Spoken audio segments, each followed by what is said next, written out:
वैसे तो हमारे समाज में आए दिन कोई ना कोई घटना घटती ही रहती है, मगर इनमें से कुछ घटनाएं ऐसी भी होती हैं जिन्हें सुनने के बाद उन पर विश्वास करना भी मुश्किल हो जाता है। और बिल्कुल ऐसा ही होता है आज की इस सच्ची घटना में भी। आदाब, नमस्कार, सत श्री अकाल दोस्तों, बहुत बहुत स्वागत है आपका CHD क्राइम सफ़र के एक नए एपिसोड में। मैं उम्मीद करता हूँ आप सब ठीक ठाक होंगे।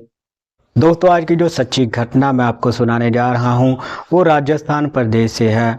राजस्थान का ही एक जिला है उदयपुर। ये बात है 20 जनवरी 2024 की, जब कोई अनजान व्यक्ति राजस्थान की उदयपुर पुलिस को फ़ोन करके ये बताता है कि प्रताप नगर थाने के अंतर्गत पड़ने वाली मोहनलाल सुखाड़िया यूनिवर्सिटी के पास एक व्यक्ति खड़ा है जिसके पास अवैध हथियार है। सूचना मिलते ही पुलिस उस व्यक्ति के पास पहुंच जाती है और जैसे ही पुलिस उस व्यक्ति की तलाशी लेती है तब पुलिस को उस व्यक्ति के पास एक पिस्टल बरामद होता है। पुलिस उस व्यक्ति से पूछती है कि तुम कौन हो, क्या करते हो, कहाँ रहते हो। इस पर वो व्यक्ति पुलिस को बताता है कि मैं एक मंदिर में पुजारी हूँ और मेरा नाम राहुल राज चतुर्वेदी है। पुलिस उस व्यक्ति से पूछती है कि तुम्हारे पास ये पिस्टल कहाँ से आया।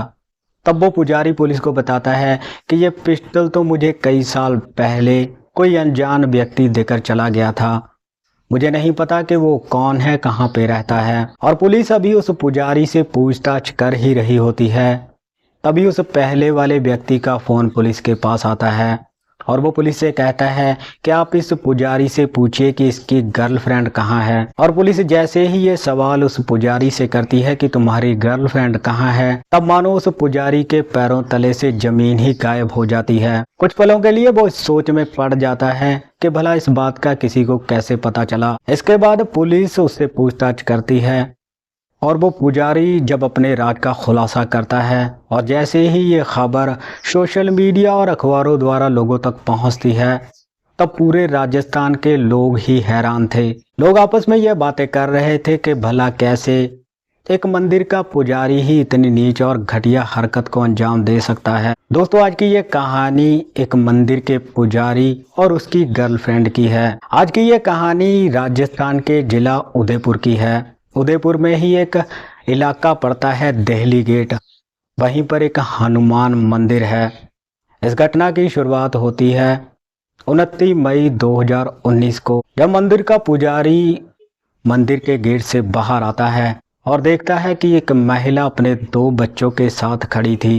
वो महिला रो रही थी। पुजारी उस महिला से उसके रोने का कारण पूछता है। तब वो महिला पुजारी को बताती है कि हम 2 दिन से भूखे हैं, मेरे पति ने झगड़ा करके हमें घर से बाहर निकाल दिया है। पुजारी उस महिला को चुप करवाता है और उन्हें खाना खिलाता है। खाना खिलाने के बाद पुजारी उस महिला से पूछता है कि तुम्हारा नाम क्या है, कहाँ पर रहती हो। इस पर वो महिला पुजारी को बताती है कि मेरा नाम भानुप्रिया है और मैं झौल के पास अनाज मंडी में रहती हूँ।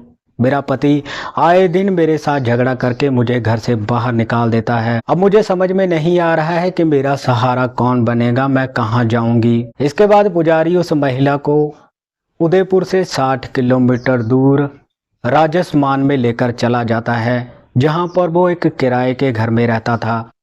वो महिला उस पुजारी के साथ एक रात वहीं पर रुकती है और अगली सुबह होते ही वहां से चली जाती है।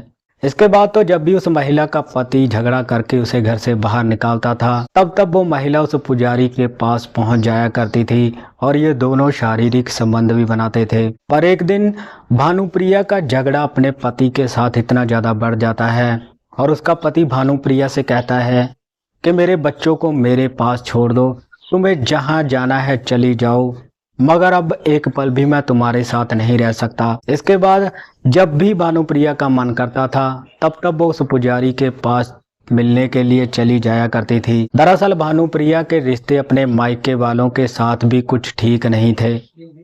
भानुप्रिया की एक बहन थी जो कभी कभी उसे फोन कर लिया करती थी और एक दिन भानुप्रिया की बहन उसे फोन करके कहती है, इस तरह से अपना घर छोड़कर बाहर मत भटको, अपने बच्चों को संभालो और अपना घर बसाओ। इस बात को लेकर दोनों में बहस हो जाती है और भानुप्रिया अपनी बहन से भी हमेशा के लिए नाता तोड़ देती है। इसके बाद भानुप्रिया उस पुजारी के साथ उसके घर में ही रहना शुरू कर देती है। ये दोनों कुछ समय तो ठीक ठाक रहते हैं, मगर इसके बाद पुजारी और भानुप्रिया में भी झगड़े तकरार होने शुरू हो जाते हैं। और ये बात है 10 मई 2020 की रात की, जब किसी बात को लेकर भानुप्रिया और पुजारी में झगड़ा हो जाता है और भानुप्रिया गुस्से में आकर पुजारी की गाल पर एक थप्पड़ जड़ देती है और पुजारी गुस्से में आकर भानुप्रिया का गला पकड़ लेता है। दरअसल पुजारी को पता ही नहीं चलता कि कब भानुप्रिया की सांस की डोर टूट जाती है और जैसे ही भानुप्रिया बेसुध होकर फर्श पर गिरती है, तब पुजारी इस बात को लेकर घबरा जाता है कि अगर इस बात का किसी को पता चल गया तो उसकी पूरी जिंदगी जेल में ही बीत जाएगी। पुजारी पूरी रात ही भानुप्रिया की लाश के पास बैठकर ये सोचता रहता है कि अब मैं इस लाश को कहाँ टिकाने लगाऊंगा, क्योंकि उस समय लॉकडाउन भी चल रहा था। मगर जैसे ही अगली सुबह होती है, तब पुजारी उस लाश को एक ड्रम में डाल देता है, पर उसे पता था कि इस तरह से तो इस लाश से बदबू आनी शुरू हो जाएगी और आसपास के लोगों को इसके बारे में पता चल जाएगा। इसीलिए पुजारी के दिमाग में एक आइडिया आता है और वो बाजार में जाकर एक सीमेंट की बोरी लेकर आता है और उस लाश वाले ड्रम में डाल देता है। इसके बाद तो मानो पुजारी बेफिक्र हो जाता है। उसे लग रहा था कि शायद इस बात का कभी भी खुलासा नहीं होगा। देखते ही देखते इस बात को 2 साल बीत जाते हैं और तारीख थी 29 जून 2022 की, जब उस ड्रम में से स्मेल लानी शुरू हो जाती है। उस ड्रम में से इतनी बदबू आ रही थी कि आसपास के लोगों का सांस लेना भी मुश्किल हो रहा था। तभी उस पुजारी का मकान मालिक उस पुजारी के पास उसे आकर कहता है कि आपके कमरे में से कुछ अजीब सी बदबू आ रही है। वो पुजारी अपने मकान मालिक से कहता है कि हाँ, बदबू तो आ रही है, देखते हैं कहाँ से आ रही है। मकान मालिक की ये बात सुनकर पुजारी के होश उड़ चुके थे। वो समझ गया था कि अब इस राज को राज रखना बहुत ही मुश्किल है। इसीलिए पुजारी मकान मालिक को सारी घटना के बारे में बता देता है। मकान मालिक उस पुजारी से कहता है कि ठीक है, तुम डरो मत, अब इस घटना को कई साल बीत चुके हैं, हम इसका कुछ हल निकालेंगे। तभी मकान मालिक और पुजारी मिलकर उस ड्रम को आग लगा देते हैं और बचे हुए सीमेंट के चूरे को एक नदी में बहा देते हैं। इसके बाद पुजारी बिल्कुल बेफिक्र हो जाता है। उसे लग रहा था कि शायद इस घटना का खुलासा अब कभी भी नहीं होगा, मगर वो कहते हैं कि मुजरिम चाहे जितना भी शातिर हो, मगर एक ना एक दिन तो उसके जुर्म का खुलासा हो ही जाता है।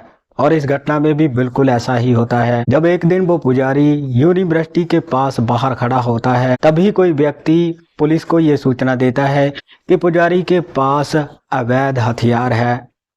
और पुलिस जब उसके पास पहुंचकर उसकी तलाशी लेती है, तब उसके पास से एक पिस्टल बरामद होता है। और पुलिस जब उस पिस्टल के बारे में उस पुजारी से पूछताछ करती है, तब वो पुजारी पुलिस को बताता है कि ये पिस्टल तो मुझे आज से 5 साल पहले कोई देकर चला गया था और मैं नहीं जानता कि वो कौन है, कहाँ पे रहता है। इसके बाद पुलिस उस पुजारी से उसकी गर्लफ्रेंड के बारे में पूछती है। तब पुजारी के पैरों तले जमीन खिसक जाती है। उसे इस बात की समझ ही नहीं आ रही थी कि भला उसके इस राज का खुलासा किसने कर दिया। इसके बाद पुजारी टूट जाता है और पुलिस को अपनी सारी आप बीती कहानी सुनाता है। पुलिस पुजारी की तहरीर पे ही मुकदमा दर्ज करके उसे जेल में भेज देती है। इस घटनाक्रम में आपने देखा कि कैसे गुस्से में आकर इंसान कभी कभी ऐसे कदम उठा लेता है जिसका पछतावा उसे उम्र भर ही रहता है। इस घटनाक्रम को सुनाने का मकसद किसी को परेशान करना या दुखी करना नहीं था, बल्कि आप सबको जागरूक करना है, आपको जताना है, आपको बताना है। तो मिलते हैं किसी और सच्ची घटना में। तब तक आप अपना ख्याल रखिएगा, सतर्क रहिएगा। जय हिंद।